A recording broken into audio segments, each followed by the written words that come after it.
Kalian pernah nggak sih? Ini cerita horor tapi ya. Waktu aku lagi bepergian jalan jauh naik motor, ya kira-kira perjalanan tuh 2 jam lah. Nah tiba-tiba aku itu di tengah jalan tuh kebelet pipis, mau pipis gitu kan, mau buang air kecil, cari masjid lah. Nah aku tuh nemu masjid, beloklah ke masjid itu. Di waktu aku mau masuk WC itu tuh ada kerandanya gitu, jadi di lorong jalan mau menuju aku ke WC itu ada kerandanya.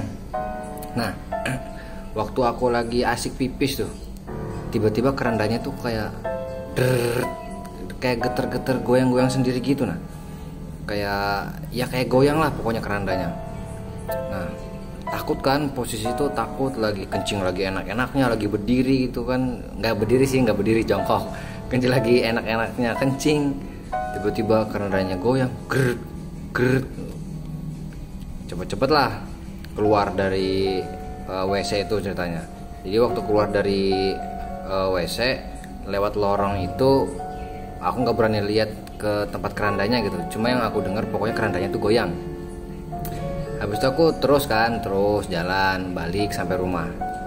Nah kenapa tiba-tiba temanku yang ada di daerah situ ada nge-WA bilangnya tuh ada yang meninggal di daerah tempat aku kencing itu, di masjid itu.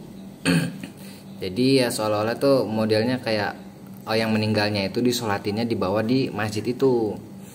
Kalau dengar-dengar mitosnya, nggak tahu mitos di sini ya, di Kalimantan ya, di Kalimantan Timur ini, yang nggak tahu di daerah mana, di daerah Jawa atau di daerah tempat kalian itu ada nggak mitos yang kayak gini nih. Bilangnya kalau misalkan ada keranda mayat itu goyang, bilangnya itu mau ada yang meninggal di daerah tempat situ. Tapi nggak tahu tuh benar atau enggak. Tapi ya wallahu a'lam lah. Ya merinding juga sih sebenarnya, mau cerita aja. Di tempat kalian ada juga nggak yang kayak gitu, atau kalian juga ada pernah ngalamin kejadian kayak gitu juga horor? Ya menurut aku sih horor ya, soalnya aku kencingnya itu siang-siang sekitar jam ya habis duhur lah mampir ke situ. Jadi mitosnya di sini kayak gitu, mungkin kalau kerandanya goyang itu tuh mau ada yang meninggal di daerah situ. Nggak tahu tempat kalian gitu juga nggak? Coba ceritain di kolom komentar. Siapa tahu kalian ada juga yang pernah ngalamin kejadian kayak gitu.